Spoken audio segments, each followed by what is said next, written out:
And welcome into Off Air with Amy. I'm Amy Wood, and we've got an expert on the way today who's going to explain to you the significance of that shooting that happened in the building where the NFL is headquartered in New York. It's one of these workplace shootings that has gotten a lot of attention, and I've got an expert right from our area who talks about it all over the country. The maniac retrieves a rifle out of his car and is walking down Park Avenue in the busiest city in America. Wow. And people are just, he's just walks in, gains access, and immediately engages the security guard and people inside, and then makes his way up to the 33rd floor. And like I said, I have a good buddy of mine that I was talking to earlier, said, he works in the city, his wife works in the city. He says, Chad, if my wife had not left early to board a flight, he goes, I meet her. You can see on the image of the suspect where he's at, there's a little like concrete bench. He goes, 5 days a week at 6:20, I am sitting there waiting on my wife to come out. And then we take the train home together. And he goes, yesterday she left early for a flight and I was not there. And he goes, I get chills right now thinking about it. But it's just a horrific thing. And you're right now like training people in various industries how to prepare for active shooters and situations just like this. How do you think, what could they have done? This guy walked in broad daylight, like you said, and kind of everyone was caught with their guard down, right? Well, a lot of this starts, and not just on active shooter events. And listen, as we go through this, I'm not here to Monday morning quarterback any of these. Sure. No. I hurt for these victims, but this is what Absolutely. we do. And, you're in the busiest city in America. And I think that in 2025, we are so connected to these and we don't pay attention. Our situational awareness has dropped down a whole lot. Right. And that was my question. How does a guy get out of his car, retrieve a rifle, and is carrying it and walks all the way, up Park Avenue into this high rise building? I just don't understand how this actually happens. And that's the frustrating part. So I think that we've got to do a better job of being situationally aware. In upwards of like 80-something% of these shootings, someone suspected that they were going to do it, or there were early warning signs that were missed. And so we've got to do a good job in the culture and the workforce of, building that culture where people are comfortable coming forward, reporting signs of violence. Now, this guy didn't have any connection to this facility or anything. Right. So I'm not saying, but having layers of protection is big, having key card access, having security guards, having cameras. Layers of protection are great, but layers of protection can still be beat. Right. The most secured home in America, 1600 Pennsylvania Avenue. People still jump the fence, every so often. So true. So, layers of protection is great. But and this is where at Proactive Response Group, we've really want to focus on preparing the people. Amy, you were just in your car not too long ago. Right. And when you got in your car, what did you put on? My seatbelt. Your seatbelt. Exactly. Now, you didn't put your seatbelt on saying, well, I hope I run this car into a tree on the way home. No, you put your seatbelt on to be prepared in case. And that's the same thing. We need to make sure we are empowering our employees with effective response options. We've got to get out of this check the box training of, we watch a 7-minute YouTube video, we're good to go. That's not training. That's an awareness video. We've got to make sure that all employees are ready to respond and know what to do if the unthinkable takes place. And so what do you recommend?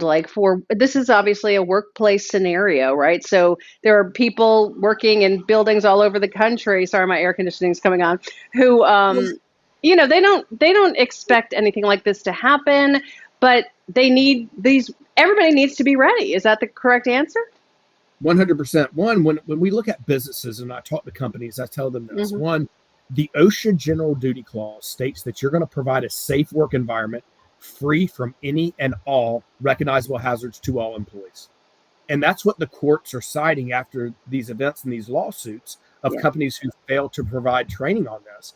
They're saying, look, active shooter events in 2025, we are saying this is a recognizable hazard. Now, in this situation with this gentleman, I'm not saying that they knew the early warning signs. They had no affiliation, but these events are happening at alarming rates.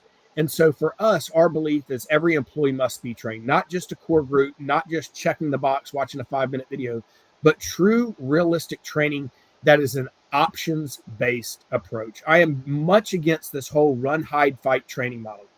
Okay. That training model says in an active shooter event, if you can't get out, silence your cell phone, get under your desk, and be real quiet. Well, I think you would admit if you're at the office and you're sitting under your desk and somebody you ran a story on, Amy, is pissed off enough and they show up at the Oh, office, it does yeah. not end well for you. No. So our belief is I'm never going to use the word hide. Get away if you can, 100%. But if you can't Hmm. get away, if the only exit is and the gunman is between you and the only exit, well, then we need to make it hard for the bad guy to get to us. We need to know how to shut, lock, barricade, but we're always ready to fight. It can't be a step-by-step linear approach. It's got to be an options-based approach, and you've got to determine, what that looks like.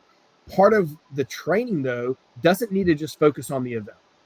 We need to learn what is the FBI listed as the early warning signs of people who commit this attack? Because if we can stop it before it even happens, that's Yeah. what we want to do. And Sure. then past that, we want to look at how do we stop massive bleeding on all areas of the body. So tourniquets, wound packing, Yep. chest, being able to stop massive bleeding, and then business continuity. I don't think a lot of business leaders think about the aftermath. I mean, the building up there in New York, it's shut down for the rest of the week at least. You Sure. have businesses when one of these happens, they're a crime scene now. Yeah. And depending on how many victims or fatalities you have, some of these buildings may never reopen. How many people could walk back in there to their workplace after witnessing such a horrific event? And so that is why training for us, we believe training is so important. You revert back to your training in critical situations. Well, we appreciate you sharing your expertise with us on this workplace situation because so many of us worry, at some level, and not overly so, but I mean, just so we think about these things can happen anywhere at any time. Exactly. And we don't know. It's not just in work. It's not just in schools. It's not just Yep. in houses of worship. The skills that you learn can be applied if you're in Everywhere. there's been plenty of these, the grocery store, the mall, the whatever.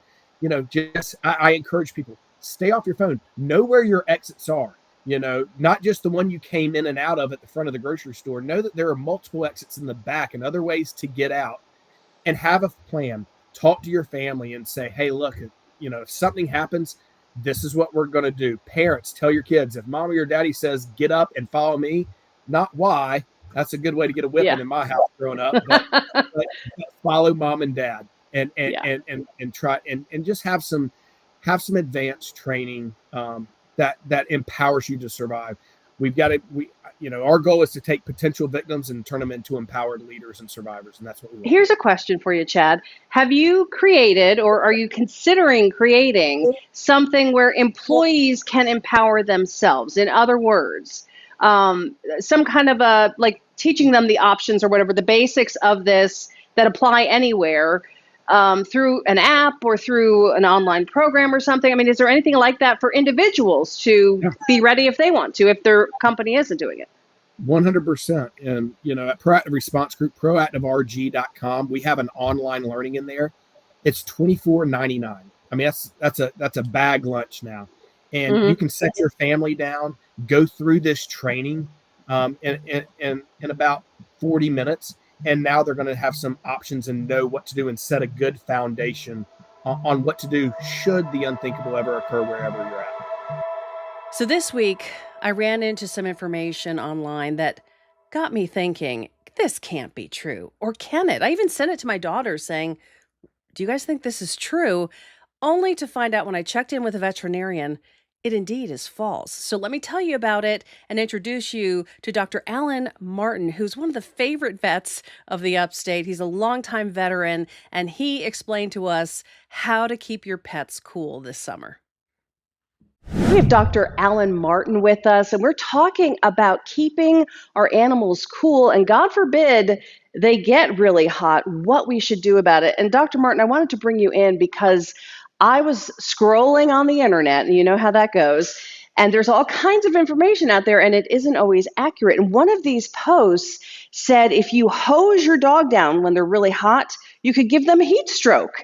And I called you, and you said, I think I said that was manure. That's I think that's an what you old said. veterinary term. Yeah, yeah, that's exactly what I said. So, So um, talk a little bit about what we need to be keeping in mind. If we suddenly know, first of all, how do we notice our pets are truly in danger?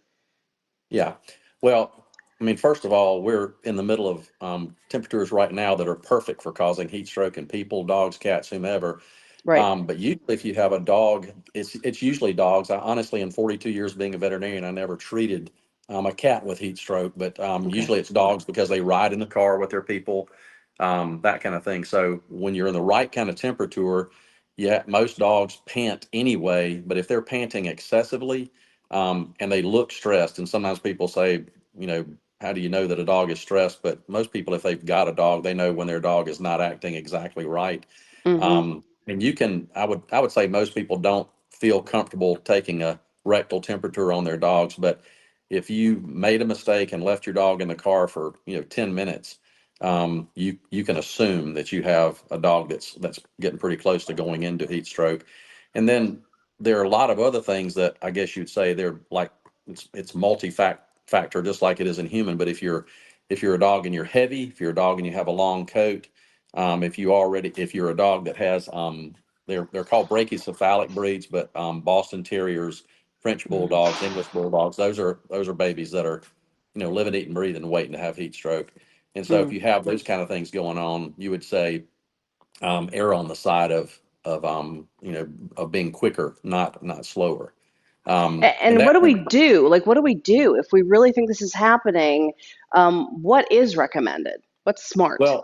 Well, so the one that you said you read on the internet is totally wrong. I mean, you want them cool as quickly as you can possibly get them that way. And so hosing them off with cold water, you can even at home, we do this in the clinic a lot. We'll cover them with a towel and put alcohol on the towel, not around their face and stuff so that they're not breathing the fumes, but Right. alcohol with a fan on it will cool you off quicker than even cold water will. Wow. So hosing them off as quickly as possible. And I think I just said this, but time is of the essence. And my human example of that is if you have a heart attack, your cardiac people will say the longer you wait, the more heart muscle you lose. So if it's not important for you to have heart muscle going forward in the future, then take all the time you want. But Yeah. this is a similar thing because the two organs that get damaged the most quickly with heat stroke are your kidneys and your brain, both of which do not regrow cells if they lose them. So, if you don't want to do that if at all possible.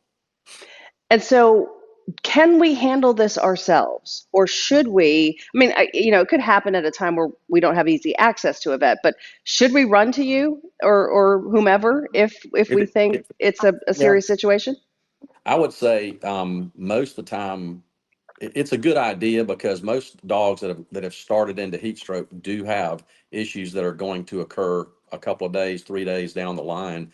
So I think it's a good idea to say, go to your local vet, have them assess your dog, and assessing is going to, mean getting their temperature, making sure that they get it down. Usually it's around 107, 108 degrees, which is when damage is beginning to occur. Get their temperature down as quickly as they can, and then they would typically do blood work to determine if there is existing, kidney disease and that kind of thing. Most of the time, you want to put those. If this happened in you and me, we would be in the hospital on IV fluids. No two ways about it. So generally speaking, that's a good thing to do. If you don't have access to that, or don't have access to it quickly, then hosing them off. If you got a cooler that's got ice in it or the ice packs, putting those on until their panting calms down and that kind of thing. Even then, I would suggest saying the next day or when you're back from camping or whatever it was, take your dog in and have them looked at. What happens, God forbid, if we don't react properly? I mean, what kind of risks are there for the animal? Well, once their body temperature gets to 107, 108 degrees and stays there for very long, damage, as I said a while ago, is occurring. And the problem Okay. is, I remember there was a news person probably 10 years ago who put himself in a hot car in the summertime, and he just started talking and timed himself. I think he made it like 4 minutes, before he said, "I've got to get out of here." And Hmm. I I and my family went to the beach last week, and I got stuck on an elevator for about 10 minutes that didn't have air conditioning. And it was, you Oh. know, it was more, I'm probably a little claustrophobic, which is what you say when you're a little claustrophobic, is that you're, or a lot claustrophobic is that you're a little bit. Yeah. It was enough. And so I like to say, you know, whenever you get in a situation like that, it doesn't take long. I mean, certainly if a dog has been in a car over, you know, 6 or 7 minutes, that's enough. And you know, this is the time of year where you always see these really sad stories about somebody leaving their Yes. child in the Oh car. I just saw gosh. one of those the other day, and Oh, that's, it's you know, awful. same sort of thing. So Same as our pets. That's right. Well, yeah, let's talk a little bit about what is appropriate for heat exposure at this point. I mean, I know we've been saying on the news, you take your animals out early in the morning, later in the evening versus heat of the day. Are there any other recommendations? I have a friend who believes that it's wrong to feed your dog or let your dog drink cold water, and there's nothing more wrong with us drinking cold water with ice in it I mean, or a dog doing it, than it is for us. So I like to say, if you have the ability, if you have an outdoor dog in particular, you know, putting ice in their bowl so that it stays pretty cool. I mean, my wife asked me a while ago, she said, well, a lot of people in the country have got, you know, dogs that have to stay outdoors, or that's the way they do. So what do you do then? And you know, then you know, the obvious things, you want to provide them some shade. You don't want them cooped up. If you have a fan or something that will move air, and then the cold water kind of stuff that's replenished enough, you know, to where they don't ever get dry, those are the things that you would typically do. Um, I have people that will tease me sometimes and say, well, dogs have been living outside for 1 million years, and they don't all die just because it gets warm, but they do die when they get in enclosures that have no shade. They Yeah. don't have enough water, you know, that kind of thing. So those are the kind of common sense things that I would say to do.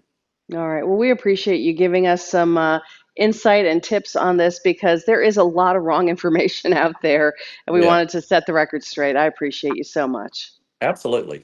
Thank you We very love our much. animals, don't we? Oh my goodness, they're our babies. So When we come back today, I've got your moment. This time, we're pulling in two very special guests. They're celebrating 75 years in business.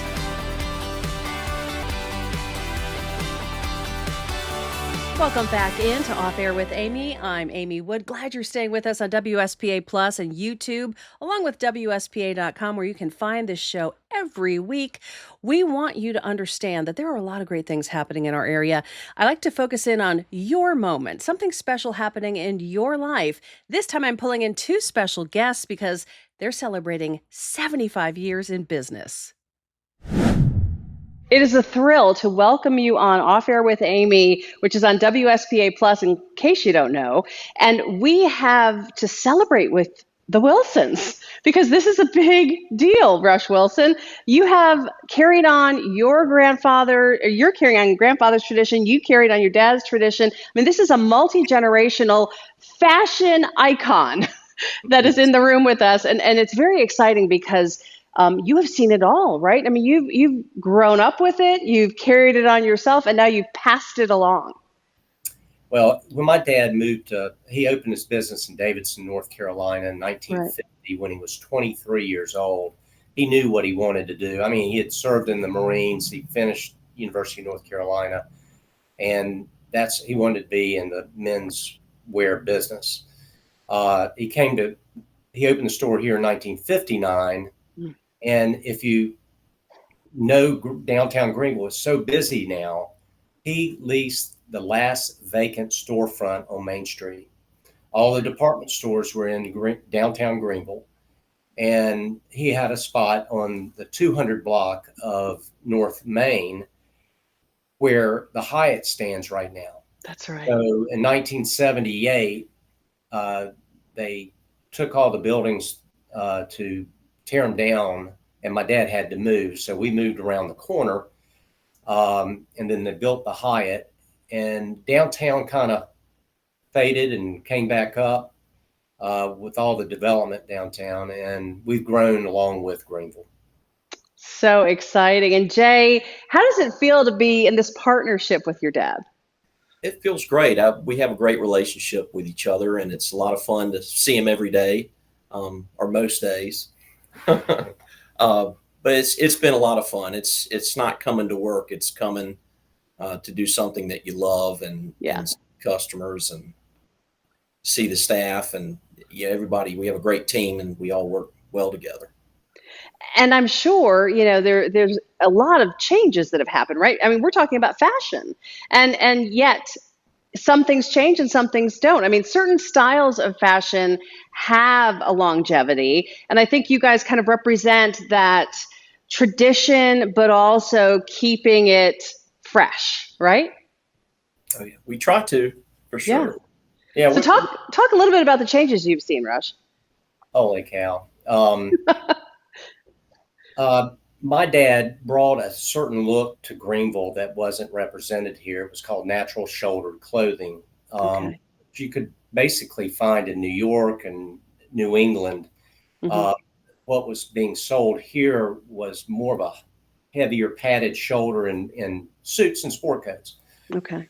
But that kind of has remained timeless and classic, where other high fashion looks just kind of came and went.